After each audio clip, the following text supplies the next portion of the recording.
ଏହି ଗପଟିର ନାମ ବିଲୁଆ ଓ ଅଙ୍ଗୁର। ଦିନେ ଗୋଟିଏ ବିଲୁଆକୁ ବହୁତ ଭୋକ ଲାଗୁଥିଲା। ସେ ଖାଦ୍ୟ ପାଇଁ ଏଣେ ତେଣେ ଘୁରି ବୁଲୁଥିଲା। ଓହୋ, କୋଉଠି କ'ଣ କିଛି ଦେଖାଯାଉନି। ଓଃ, କି ଭୋକ!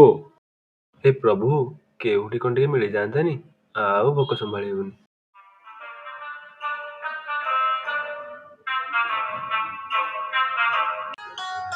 ବାଃ, ବଢ଼ିଆ ଅଙ୍ଗୁର ତ ହେଇଛି। ଲାଗୁଛି ବହୁତ ମିଠା ହେଇଥିବ। ଯାଉଛି, କେହି ଆସିବା ଆଗରୁ ପେଟେ ଖାଇଦିଏ।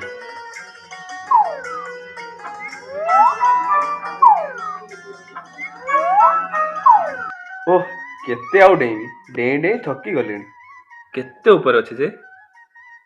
ଯାଏ, ଆଉ ଥରେ ଚେଷ୍ଟା କରେ, କାହାର ଯଦି ଦିଟା ଅଙ୍ଗୁର ଖାଇବାକୁ ମିଳିଯିବ।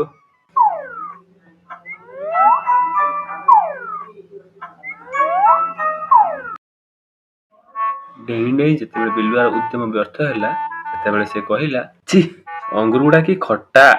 ଆରେ ଭଗବାନଙ୍କୁ ବହୁତ ଧନ୍ୟବାଦ, ସେ ଅଙ୍ଗୁର ଗୁଡ଼ା ବହୁତ ଉପରେ ହେଇଛି। ସେ ଅଙ୍ଗୁର ଖାଇଥିଲେ ମୋ ଦେହ ଅସୁସ୍ଥ ହୋଇଯାଇଥାନ୍ତା। ଯାଏ, ମୁଁ ଏଠୁ ଶୀଘ୍ର ପଳାଏ।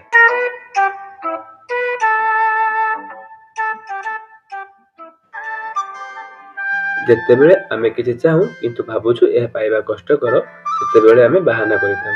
ଆମେ ନିଜକୁ କହିଥାଉ ଯେ ଏହା ପାଇଁ କଠିନ ପରିଶ୍ରମ କରିବା ପରିବର୍ତ୍ତେ ନ କରିବା ଭଲ, କାରଣ ସେଇଟା ଆମ ପାଇଁ ଭଲ ନୁହେଁ। ତେଣୁ ଆଜିର ଗଳ୍ପରେ ଆମେ ଶିଖିଲୁ ଯେ କିଛି ପାଇବାକୁ ହେଲେ ଆମକୁ କଠିନ ପରିଶ୍ରମ କରିବାକୁ ପଡ଼ିବ।